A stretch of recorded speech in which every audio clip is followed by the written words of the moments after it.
Well, well, well. If it isn't the bloody 5th of June. Can we sing the song? 5th of June, 5th of June, 5th of June, 5th of June. So nice. What do you think about that? That was lovely. And do you think the test results will come back positive? Yes. Yes, me too. Yeah. So it's all about go save yourself. That's the theme. What? I was going to say, go fuck yourself. Okay, thank you. And this is from Easy for You to Say. It's Epictetus. Easy for me to say.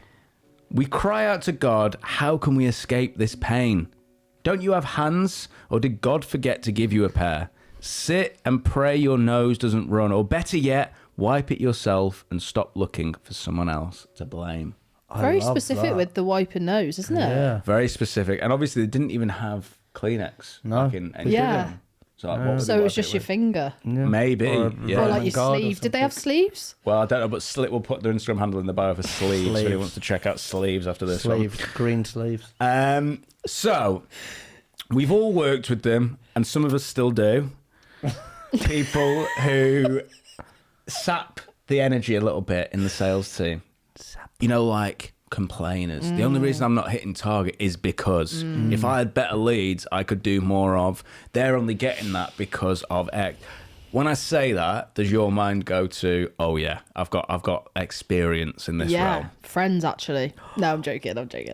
No, yeah, there's a lot of Call them out. Call them out. Instagram handles. Yeah. No, I can't. Give us something where it was like that actually had it played a part on like the mood of the team. Yeah, do you know what? I'm actually quite I'm quite easily influenced, I won't lie. So, being honest, sometimes people's negative energy I can get sucked in if I'm not in the right headspace that day, you know, or even that hour. If I've like come out of a meeting, I'm a bit like, oh, I'm feeling a bit whatever, I've got no energy today, and then someone's like, yeah, and fucking Fiona's doing my head in, and I'm like, yeah, she is actually, even though she's not, but I'll just, you know, you get sucked into it.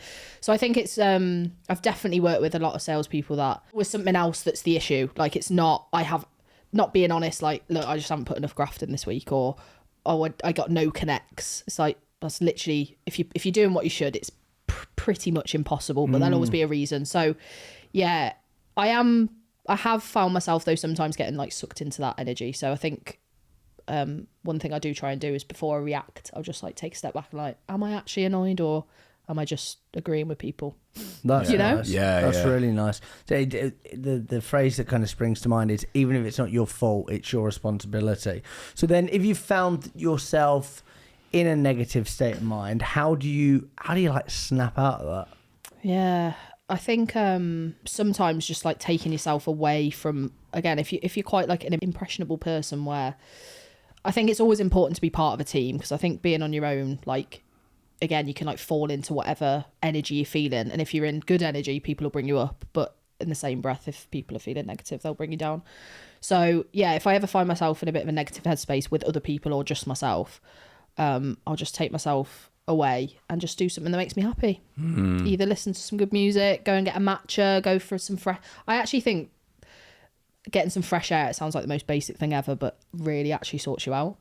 And you live in Manchester, so that must be hard. Rained on, basically. Where's the freshest air in Manchester? You had a Staley My Bridge? fridge, probably. Your fridge?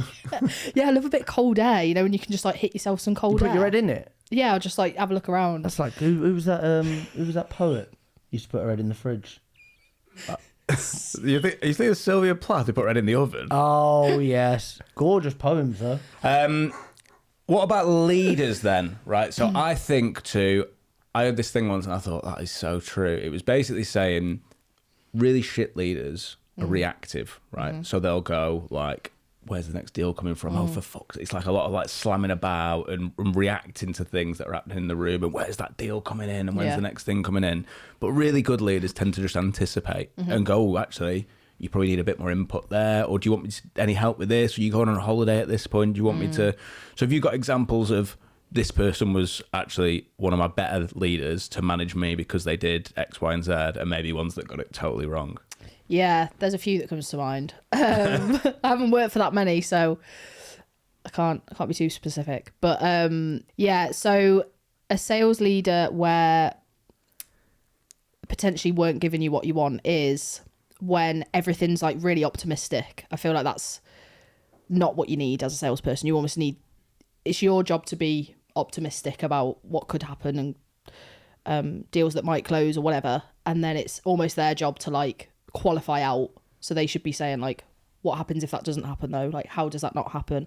I know everyone's got their own approach, but for me, any leaders that have like joined me in my optimism or my happy years, I haven't performed as well because they haven't held me again to account, or I've ran away with what potentially could happen and they haven't said, actually, you haven't got this person.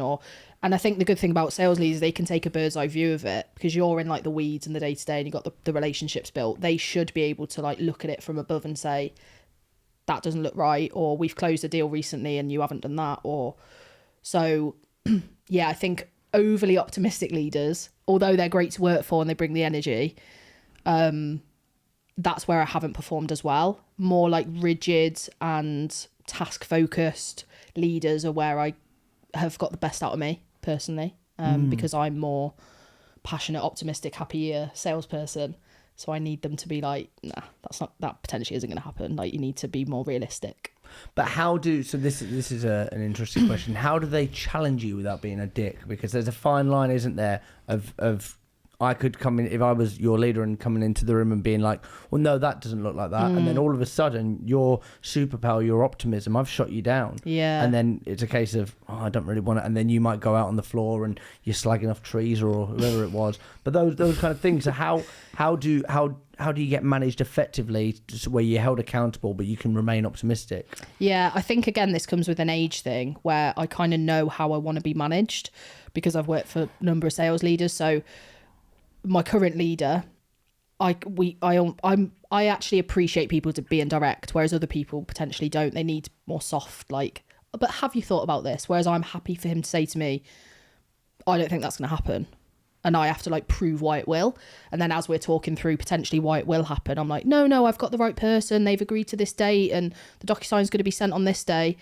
And he's like, okay, that sounds plausible. But like, if I'm happy with directness, so I can kind of be clear on how I want to be managed. Whereas I think it's kind of a conversation like salespeople and leaders need to have of like, how can I deliver bad news to you, or how can I challenge you on this? And you both need to agree it. I think that's really important because otherwise you could get to a situation where you're really happy.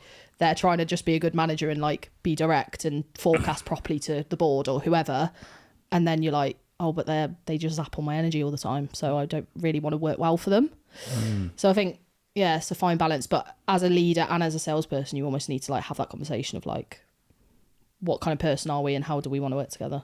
I'm guessing your current leader is like this. Yeah, he's great. Have you got other people within your team who actually need a totally different style? Yes. And how do you think that gets managed? Yeah, so again, we did like an external company came in and we just focused on like our strengths, and then it actually like partnered you together of like, I'm a expressive, forceful person apparently, whereas he's more of a platonic, like whatever person he is. I can't remember how it like characterized him, but and then it kind of gave us some prompts of how we work together and how he should manage his team, based on the kind of personalities we have and how we work. Or like, are you risk averse, or do you run towards danger, or do you know what I mean? All those kind of like personal profile things that it does. Yeah. So yeah, there are people on the team where they don't like to be spoken to directly, and he has to be more like fluffy or